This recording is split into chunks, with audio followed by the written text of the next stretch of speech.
इतनी डरी हुई सरकार है ये। ये सरकार डर गई। बिल्कुल किससे डर राहुल गई? गांधी से। राहुल गांधी। राहुल गांधी से डरी हुई सरकार है। ये देशद्रोही लोग हैं। 2024 में आने वाले देश के प्रधानमंत्री भाई राहुल गांधी होंगे। यहाँ देशभक्ति कांग्रेसी के खून में बसी हुई है और ये देश अगर आजाद हुआ है, देश ने अगर तरक्की की है तो ये कांग्रेस की देन है। इनके पास कोई पॉलिसी नहीं है, ना ये रोजगार दे सकते हैं, इसीलिए ये पेपर लीक के बहाने देश के युवाओं को लूटने का काम करते हैं। मुस्लिम समाज कांग्रेस पार्टी के साथ की बात तो रही अलग, लेकिन मुस्लिम समाज देश के साथ है, जो देश की रक्षा करेगा, जो देश हित में फैसले लेगा उसके साथ। अगर देश को बचाना है, लोकतंत्र को बचाना है और सब लोगों को प्यार मोहब्बत भाईचारे से अगर रहना है तो बीजेपी को हटाकर, इस तानाशाह को हटाकर राहुल गांधी जी को लाना होगा, कांग्रेस पार्टी को लाना होगा, जब ये देश बचेगा। उनका एक एक कतरा हमारा राहुल गांधी के लिए है। नमस्कार, स्वागत है आपका मेरे चैनल पर। मैं निशा झा इस वक्त मुरादाबाद में मौजूद हूं। जैसे कि आप लोग देख रहे हैं, राहुल गांधी भारत जोड़ो न्याय यात्रा पार्ट 2 लगातार शुरू हुई और आज से पश्चिमी उत्तर प्रदेश में राहुल गांधी अपनी बहन प्रियंका गांधी वाड्रा के साथ आज भारत जोड़ो न्याय यात्रा निकाल रहे हैं। तो सर, आप कैसे देख रहे हैं राहुल गांधी की भारत जोड़ो न्याय यात्रा को? आप कैसे देख रहे हैं? जन सैलाब क्या जुड़ रहा है राहुल गांधी? राहुल गांधी जी के साथ एक बड़ा जन सैलाब है। दूसरी चीज़, आप राहुल गांधी जी की बात करें तो राहुल गांधी के अलावा बाकी और कोई लड़ने के लिए तैयार नहीं है। इस तानाशाह सरकार के सामने राहुल गांधी के अलावा और कोई उनकी आंख में आंख डालकर उनसे सवाल करने वाला नहीं है। चाहे पार्लियामेंट हो, चाहे सड़क हो, कोई भी मुद्दा हो, चाहे युवाओं का मुद्दा हो, बेरोजगारी का मुद्दा हो, किसानों का मुद्दा हो, महिलाओं की सुरक्षा का मुद्दा हो, कोई भी मसला हो, देश से जुड़ा, जनहित से जुड़ा कोई भी मामला हो, राहुल गांधी के अलावा कोई आवाज़ नहीं उठाता। और हद ये है कि इतनी डरी हुई सरकार है ये। ये सरकार डर गई। बिल्कुल किससे डर राहुल गई? गांधी से। राहुल गांधी से डरी हुई सरकार है। ये माइक बंद कर देते हैं पार्लियामेंट के अंदर। ये कल रात हम लोग यहाँ पे जब राहुल गांधी जी के आने की तैयारियां कर रहे थे तो इनकी ओछी मानसिकता यहाँ पे दिखाई देती है कि इन्होंने वहाँ पर सारे होर्डिंग और पोस्टर नगर पालिका की गाड़ियां लगा के उतरवाने का काम किया। वहाँ पे जब हम लोगों ने रात को 12 बजे डीएम और एसपी को विरोध जताया उसका, तब वो नगर पालिका के कर्मचारियों ने लगाया। ये डर है और राहुल गांधी डरता नहीं, कोई कांग्रेसी डरता नहीं। जब हमने अंग्रेज़ों को नहीं छोड़ा तो इनकी तो हैसियत क्या है? ये तो खुद अंग्रेज़ों के पालतू लोग हैं, बीजेपी के लोग। बिल्कुल बीजेपी के लोग। ये देशद्रोही लोग हैं, मैं बिल्कुल खुलेआम कह सकता हूँ। आप देशद्रोही बोल। बिल्कुल। क्यों बोल रहा हूँ मैं? क्योंकि ये महात्मा गांधी जी के हत्यारे गॉडसे के अनुयायी हैं। उसको पूछते हैं, ये सावरकर को वीर बोलते हैं। सावरकर ने कितनी बार माफ़ी मांगी? किससे? अंग्रेज़ों से। और उन्होंने पेंशन ली 60 रुपये महीना उस वक्त में। तो देशद्रोही नहीं तो और कौन है? ये क्या है इन्होंने आज तक? एक चीज़ और बताता हूँ मैं आपको। राष्ट्रध्वज, जो हम छोटे थे जब स्कूल में पढ़ते थे तो हम देखते थे उस वक्त में कि राष्ट्रध्वज को ढूंढा जाता था कि 15 अगस्त और 26 जनवरी पे कहाँ मिलेगा, कि फला बाबूजी के यहाँ मिलेगा। उनके यहाँ प्रेस हुआ धुला हुआ मिलता था और उसको उसी तरीके से धो के, जबकि एक बार इस्तेमाल करने के बाद में उसको धो के सम्मान के साथ रखा जाता था। आज उस राष्ट्रध्वज का अपमान इन्होंने करने का काम किया है। आज आप जाके देखिए, कहीं टॉयलेट की छत पे लगा रखा है तो कहीं फटी हुई जर्जर हालत में लगा हुआ है। ये राष्ट्रध्वज का अपमान नहीं है तो क्या है? आप इनको राष्ट्रभक्त कहेंगे? ये राष्ट्रभक्ति हमें सिखाएंगे? देशभक्ति हमें सिखाएंगे? ये नहीं सिखा सकते। देशभक्ति कांग्रेसी के खून में बसी हुई है और ये देश अगर आज़ाद हुआ है, देश ने अगर तरक्की की है तो ये कांग्रेस की देन है, कांग्रेस के लोगों की। राहुल गांधी को ये बुरा कहते हैं, राहुल गांधी को बुरा कहते हैं। राहुल गांधी के परिवार की बराबर, ये पैर की धूल की बराबर भी नहीं है। मैं इसलिए कहता हूँ कि उस परिवार के स्वर्गीय इंदिरा गांधी जी शहीद हुई, उन्होंने अपनी दादी को गोलियों से छलनी हुआ देखा, उन्होंने अपने पिता के गोश्त के लोथड़े देखे। इनका क्या है? ये एक कोई अपना ऐसा वो बता दें महापुरुष जिसने देश की आज़ादी की लड़ाई में हिस्सा लिया हो। एक जैसे प्रधानमंत्री मोदी बार बार कांग्रेस को घेर रहे हैं कि परिवारवाद की पार्टी है, तुष्टीकरण की पार्टी है, भ्रष्टाचार की पार्टी है। इस आरोप को आप कैसे देख रहे हैं? परिवारवाद वो हमें बता रहे हैं, कांग्रेस को जी। मतलब कांग्रेस पार्टी को परिवारवाद बता रहे हैं। जैशा कौन है? मेरा बेटा है, आपका भाई है। कौन है जैशा? अमित शाह का बेटा। तो परिवारवाद कहाँ है? लेकिन वो लगातार कह रहे कांग्रेस में। राहुल गांधी अगर चाहते तो 2004 में प्रधानमंत्री बन सकते थे। अगर राहुल गांधी चाहते तो 2009 में प्रधानमंत्री बन सकते थे, लेकिन नहीं। उन्होंने प्रीफर किया कि जो देश को प्रगति पे ले जाए, देश को उन्नति पे ले जाए, उन्होंने सरदार मनमोहन सिंह जी को प्रमोट किया। उन्होंने उसको प्रमोट किया जिसने, जब पूरी दुनिया के अंदर अर्थव्यवस्था चौपट थी, उस वक्त में उन्होंने देश की अर्थव्यवस्था को नंबर 1 पे रखा। आपने कांग्रेस का कार्यकाल भी देखा, तो उस कार्यकाल में और बीजेपी के 10 साल के कार्यकाल में क्या अंतर है? ज़मीन आसमान का फ़र्क है, ज़मीन और आसमान का फ़र्क है। देश को जितना ऊपर गया है उससे कहीं ज़्यादा, 100 गुना ज़्यादा इन्होंने ज़मीन के अंदर बढ़ा दिया। युवाओं की आज हालत देखिए, अभी 56,000 50,000 भर्तियाँ पेपर लीक को लेकर। अच्छा, एक सवाल मैं आपसे करता हूँ, आप लोग अगर ईमानदारी से सवाल उठाएं, पेपर लीक इन्हीं की सरकार में क्यों होता है और हर पेपर लीक होता, हर वैकेंसी का पेपर लीक होता? ये इन्होंने एक क्या कारण लग रहा है जो धड़ाधड़ पेपर लीक? मैं बताता हूँ, ये इनके पास कोई पॉलिसी नहीं है, ना ये रोज़गार दे सकते हैं, इसीलिए ये पेपर लीक के बहाने देश के युवाओं को लूटने का काम करते हैं जी। किस तरह? आर्थिक रूप से लूटने का काम करते हैं। एक पेपर में आप इधर आ जाइए सर। एक पेपर में आप इधर आ जाइए, ठीक है।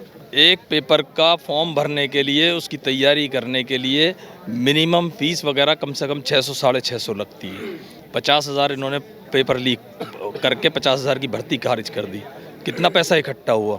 3 साल 2 साल उस बच्चे ने तैयारी की, उसने क्या किया होगा, कहाँ कहाँ कोचिंग की होगी, किस तरह का पैसा खर्च हुआ होगा, वो कहाँ जाएगा? वो बर्बादी नहीं है देश की? देश के युवाओं को लूटना नहीं है, ठगना नहीं है, और क्या कहोगे इसको?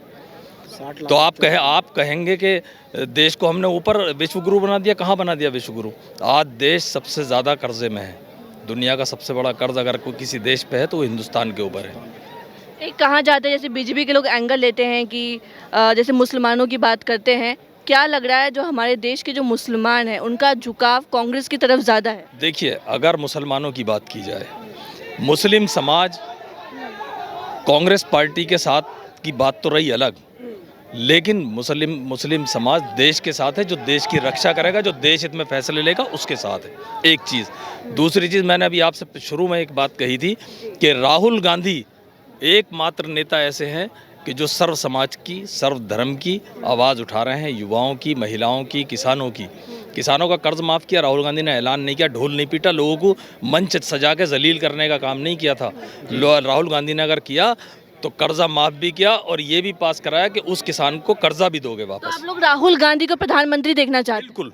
अगर देश को बचाना है, लोकतंत्र को बचाना है और सब लोगों को प्यार, मोहब्बत, भाईचारे से अगर रहना है, तो बीजेपी को हटाकर, इस तानाशाह को हटाकर राहुल गांधी जी को लाना होगा, कांग्रेस पार्टी को लाना होगा, जब ये देश बचेगा। तो आप लोग राहुल गांधी के साथ हैं? बिल्कुल राहुल गांधी के साथ हैं हम लोग, मरते दम तक साथ है। खून का एक एक कतरा हमारा राहुल गांधी के लिए है, गांधी परिवार के लिए है। गांधी परिवार से मोहब्बत, एक बेपनाह मोहब्बत है हमें। बहुत मोहब्बत। खून का एक एक कतरा हमारा राहुल गांधी के लिए, गांधी परिवार के लिए है। कांग्रेस पार्टी मतलब राहुल गांधी, प्रियंका गांधी, सोनिया गांधी और उनके सिपाही हम। चलिए और भी लोगों से बात करते हैं। आपसे बात करना चाहेंगे, कैसे देख रहे राहुल गांधी की भारत जोड़ो न्याय यात्रा आज मुरादाबाद में है, इसको आप कैसे देख रहे हैं? देखिए, हम सभी यहाँ अमरोहा के निवासी खड़े हैं आपके सामने, और मैं एक दलित परिवार से हूँ। यहाँ जाट परिवार से भी हैं, गुर्जर समाज से भी हैं, सिख समाज से भी हैं, त्यागी समाज से भी हैं, मुस्लिम समाज से भी बड़ी तादाद में आज यहाँ लोग आए हुए हैं।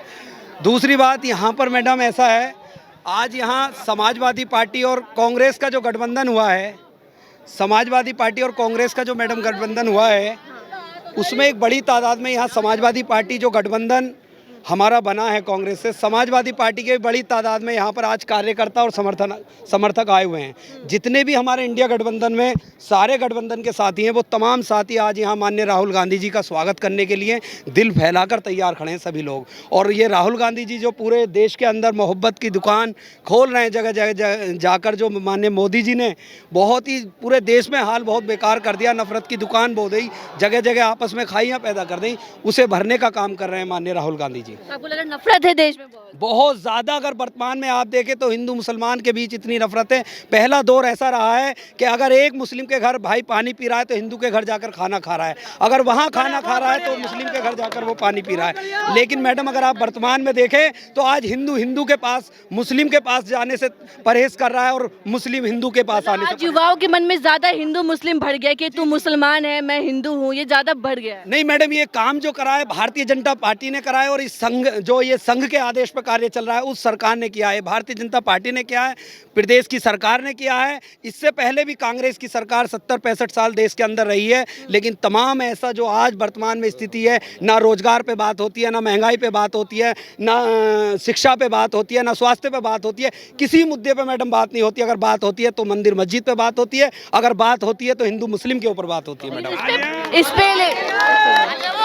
लेकिन इस पे बीजेपी वाले जीत भी जाते हैं। जीत, ये जो अफीम धर्म नाम की अफीम जो लोगों को चटाई जाती है, और आपने सुना होगा अफीम, हमने भी सुना है, सभी सुनते, मैं भी एक एजुकेटेड हूँ कि मैडम ऐसा है कि अफीम समान जो धर्म को चटा देते हैं, अफीम को जो धर्म समझा कर ये एक अफीम नाम की जो धर्म नाम की अफीम है उसे चटा देते हैं, आदमी सुन हो जाता है। लेकिन वर्तमान में 2024 में मैडम ऐसा होने वाला नहीं है। देश का युवा जाग चुका है, देश का मुस्लिम जाग चुका है, देश का दलित जाग चुका है, देश के पिछड़े जाग चुके हैं, देश के मेजॉरिटी अपर कास्ट सब लोग जाग चुके हैं और माननीय राहुल गांधी जी को दुकान पूरे देश में सजाने का काम कर रहे हैं, उसे आगे बढ़ाने का काम कर रहे हैं।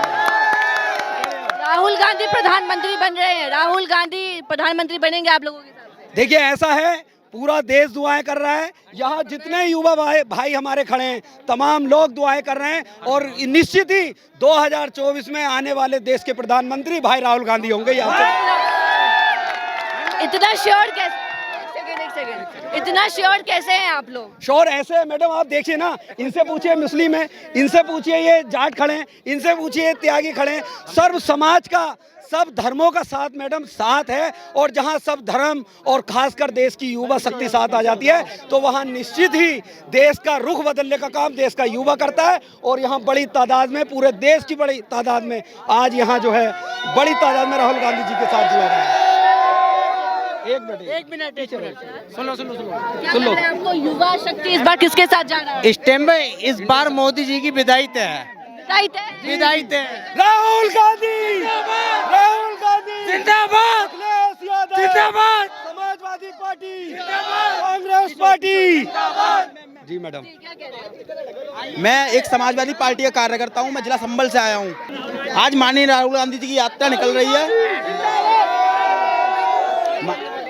माननीय राहुल गांधी जी की यात्रा निकल रही है और अभी 2 घंटे पहले आदेश आया है योगी सरकार की 60 लाख पेपर जो नौजवानों भर्ती, 60 लाख फॉर्म जो पुलिस भर्ती के लिए दिया गया था, 50,000 वैकेंसी पे 60,000 फॉर्म दिया गया, 55,000 वैकेंसी पर 60 लाख फॉर्म जो युवाओं ने भरा था उत्तर प्रदेश के, वो भर्ती लीक रद्द कर दी गई है। वो भर्ती उत्तर प्रदेश सरकार द्वारा रद्द कर दी गई है। योगी सरकार इतनी वीक हो चुकी है, इस प्रदेश की सरकार इतनी वीक हो चुकी है कि हर एग्जाम को लीक कराया जा रहा है, नेताओं की जेब भरी जा रही है। मतलब 60 लाख फॉर्म भरे गए जिसका 200 करोड़ से ऊपर रुपया गवर्नमेंट की जेब में गया और उसका आज साहब ने फरमान जारी कर दिया कि वो पेपर रद्द कर दिया गया है। वो पेपर 6 महीने बाद होगा क्योंकि चुनाव आ रहा है ना सर पे। आपने 60,000 भर्तियां निकाली, 60 लाख फॉर्म भरे हुए, 60 लाख फॉर्म का मतलब है 3 करोड़ परिवार आपके साथ जुड़े। उन 3 करोड़ परिवार ने भाजपा सरकार से आस लगाई और 3 करोड़ परिवारों की आस को तोड़ने का काम आज भाजपा सरकार ने फिर कर दिया। और ये सरकार बार बार करती रहेगी जब तो धर्म की अफीम इस देश के लिए लगती रहेगी। मैं एक ब्राह्मण परिवार से हूँ, मैं समाजवादी पार्टी का कार्यकर्ता हूँ, यहाँ मुस्लिम भी खड़ा है, हिंदू भी खड़ा है, जाट खड़ा है, सब खड़ा है। लेकिन ये धर्म की जो नीम अफीम बोई गई है ना इस देश के अंदर, ये आने वाले 50 साल तक के लिए बहुत खतरनाक हो जाएगी अगर इसको 2024 में परिवर्तन की तरफ नहीं ले जाएगा। तो आज परिवर्तन की आवश्यकता है इस देश के लिए। माननीय राहुल गांधी के नेतृत्व में, मल्लिकार्जुन खड़गे जी के नेतृत्व में जो इंडिया अलायंस बना है, उस अलायंस को जिताने की आवश्यकता आज हर युवाओं की जिम्मेदारी है। ये युवा आज गांठ बांध लेके अपने घर से 30 वोट इंडिया अलायंस के लिए लाएगा और अगर ये युवा, प्रत्येक युवा ये गांठ बांध कर अगर यहाँ से जाएगा, यहाँ आए हैं सब हो हल्ला कर रहे हैं, चले जाएंगे घर जाके सब भूल जाएंगे शाम को। ये बांध लीजिए कि यहाँ 30 वोट अगर प्रत्येक युवा देता है गठबंधन के लिए, तो हम परिवर्तन कराएंगे देश के अंदर। क्या लग रहा है राहुल गांधी के ऊपर जो आरोप लग रहा है, नरेंद्र मोदी आरोप लगा रहे हैं कि ये परिवारवाद की पार्टी है, हमेशा परिवार को आगे बढ़ाती है, भ्रष्टाचार को हमेशा आगे रखती है, इसलिए उत्तर प्रदेश ये राज्य पीछे रह गया, इसको आप कैसे देख रहे हैं? अभी 2 घंटे पहले की सूचना है, माननीय ओम प्रकाश राजभर मंत्री उत्तर प्रदेश सरकार, उनके पुत्र अरुण राजभर को भाजपा मंत्री बनाने जा रही है। अगर ये परिवारवाद है तो वो क्या है?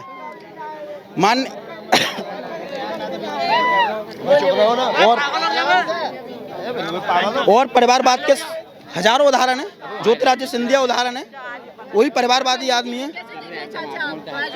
आप ये बोलिए जरा। ठीक है, तो अभी देख रहे थे हमारे साथ तमाम मुरादाबाद की आम जनता थी, इनको आप सुन रहे थे। राहुल गांधी भी लगातार भारत जोड़ो न्याय यात्रा पार्ट 2 निकाल रहे, आज मुरादाबाद से इसकी शुरुआत की है। बने रहे हमारे साथ, मैं आपके साथ निशा झा, धन्यवाद।